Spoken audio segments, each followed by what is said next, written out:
अनुपमा को बचाने के चक्कर में अनुज की एंगेजमेंट टूट जाती है, लेकिन इसका जिम्मा भी कहीं ना कहीं खुद के ऊपर ही फोड़ता है, तो सच में प्रॉब्लम्स भी क्रिएट होते हैं। लेकिन अब रेस्टोरेंट तो बंद हो चुका है और इसकी जानकारी जैसे अनुपमा को होती है तो सच में उसके पैर से जमीन खिसक जाती है, जो बेहतरीन हो जाती है स्टोरी लाइन और कहीं ना कहीं पोस्ट क्रेडिट को भी जस्टिफाई करती है। बात करें एपिसोड की स्टार्टिंग की तो अनुज की घर से ही होती है। अब यहाँ पे एंगेजमेंट होने वाली होती है। इस चीज को देख करके अनुपमा कहीं ना कहीं बहुत सेट होती है, लेकिन वो फैसला करती है कि अब उसे जाना चाहिए। उसका दिल तो दुख रहा होता है, पल पल तिल तिल मार मार करके ऐसे भी समझ नहीं पाती खुद को। लेकिन जैसे वो पीछे आती है, बस जहाँ पे खाना रखा होता है वो जो गर्म हो रहा होता है, अब खाना वो गिर जाता है। लेकिन जैसे वो टकराते हैं ना खाने से, इस चीज को अनुज देखता है तो वो खुद को रोक नहीं पाता और जब श्रुति उसको अंगूठी पहनाने वाली होती है तो वो अंगूठी छोड़ छाड़ के अनुपमा को बचाने के लिए चला जाता है। लेकिन फाइनली वहां पर अनुपमा सुरक्षित होती है तो उससे पहले ही जसपाल पहुंच जाता है और यहाँ पे जब अनुज देखता है कि वो ठीक है तो फाइनली इसका दिल को थोड़ी सी राहत मिलती है। लेकिन तब तक तो श्रुति का दिल टूट चुका होता है। इन सभी चीजों को देख करके अदिया बहुत गुस्सा होती है। वो तो यहाँ से गलत गलत इल्जाम लगाने लगती है, लेकिन अनुपमा भी समझ जाती है कि अब उसे यहाँ से जल्दी से निकलना होगा, तो फाइनली वहां से निकल जाती है। लेकिन अब एंगेजमेंट तो टूट जाती है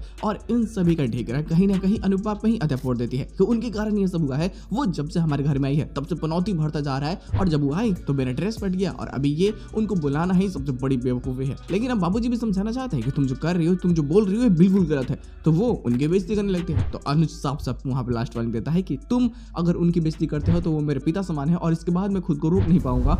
तुमने अगर एक वर्ड भी ज्यादा बोला तो यहाँ तो वो नहीं समझती और इसका गुस्सा निकालने के लिए वो सब जा करके अपना ड्रेस तक जला देती है। लेकिन यहाँ जो भी चीजें होती है ना, जो भी लोग देखते हैं, तो वनराज को तो बस मौका मिल जाता है अनुपमा को फिर से टॉन्ट मारने का और अब वो समझता है कि अनुपमा गलत है और अनुपमा के कारण ये सब चीजें हुई है। क्योंकि हमारे घर का तो नियम है ना, कोई भी फंक्शन हो स्टार्टिंग तो अच्छी चीजों से होती है, लेकिन एंडिंग होते होते रायता फैल ही जाता है और ये सभी चीजें किसके कारण होती है? अनुपमा के कारण। तो ऐसे बोल करके तो सुबह इसका साथ दे देता है, तो बाकी फैमिली वालों के सामने अनुपमा को गलत साबित कर देते हैं लोग। इधर अनुपमा भी चली जाती है। अब जब रेस्टोरेंट में जाती है तो इसका दिल तो टूट चुका होता है। ये सिर्फ एक ही बात को याद कर रही होती है कि आखिर कल क्या होगा और मुझे इस शादी और ये प्यार मोहब्बत से थोड़ा सा दूर हटके अपने सिर्फ कंपटीशन में ही फोकस करना होगा। हालांकि यहाँ पे भाभी आती है और वह उसको एक नया डिश बनाने को सिखाती है जो वाकई में काफी लाजवाब होता है और मुझे आशा है कि शायद इस डिश को भी वो एंड सीन में बनाती है। लेकिन चीजें थोड़ी सी और बिगड़ जाती है क्योंकि वो जो बना रही होती है तो उसको उतना समय मिल नहीं पाता। इधर अनुज भी बहुत चिंतित होता है। ये तो समझ नहीं पाता कि जब अनुपमा को छोटी सी प्रॉब्लम्स होती है तो ये खुद को रोक क्यों नहीं पाता। मतलब ये तुरंत भाग के चला जाता है और अनुपमा के दर्द को मतलब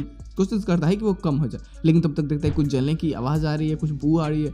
तो बाहर जाकर देखता है तो अध्या पूरी सामान जला रही है, मतलब अपना सारा जो मतलब ड्रेस था ये सभी चीजों को जला रही होती है। अब उसको बोलता है कि तुम ये क्या कर रहे हो बेवकूफी, तो बोलते हैं कि ये सब आपके कारण हुआ है और उस जोशी बहन को आपने क्यों बुलाया, उसको बुलाने की जरूरत थी ही नहीं, उसके कारण ये सब चीजें हुई। श्रुति का दिल टूट चुका है और आप है कि सिर्फ और सिर्फ जोशी बहन के बारे में ही सोच रहे हैं। ये बिल्कुल गलत है और मैं ऐसा नहीं होने दूंगी। मैं उनको बिल्कुल पसंद नहीं करती और हालांकि इसके साथ एपिसोड की एंडिंग कर दी जाती है, लेकिन यही सब चीज़ें थोड़ी सी और कॉम्प्लिकेटेड बनती है। हालांकि पोस्ट क्रेडिट इसका पिछले वाला ही है कि जब कंपटीशन में अनुपमा होती है तो वहाँ जो डिशेस बनाती है इसके कारण अब थोड़ा सा बेइज्जती का भी सामना करना पड़ता है, क्योंकि जजेस को लगता है कि इंग्लिश नहीं आते तो ये इंडियन शो तो है नहीं, तुम्हें इंग्लिश बोलना ही होगा।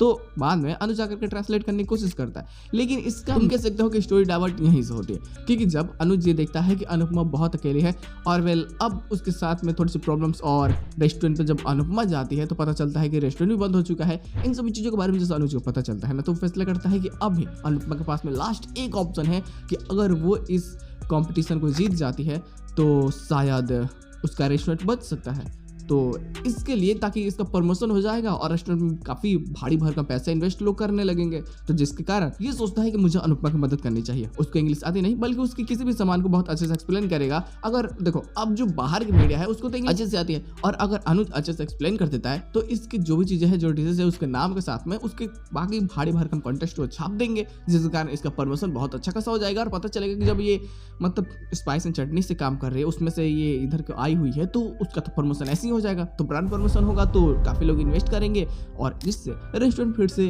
अपनी नई ऊंचाइयों को छूने लगेगा। तो यही एक मेन कारण होता है कि अनुज उसकी मदद करता है और सबके सामने अब फैसला करता है उसके सारी बातों को ट्रांसलेट करने का और ऐसा करता भी। लेकिन जजेस की नजरों में कहीं ना कहीं वो अभी भी कमी होती है। देखना सबसे मजेदार होता है कि कोई मिरेकल होता है या फिर कुछ और जो अनुपमा को जिता देती है। जो भी चीजें होगी बेहतरीन और मजेदार होगी तो यार बवाल होगा। कोई एक्स्ट्रा पोस्ट नहीं है तो आने वाले एपिसोड जस्टिफाई तो नहीं होता है, बट इतना कह सकता है कि जो भी चीजें होगी बेहतरीन और मजेदार होगी। थोड़ी तो स्टोरी लाइन फास्ट फॉरवर्ड हुई है जो शायद यार मजेदार है।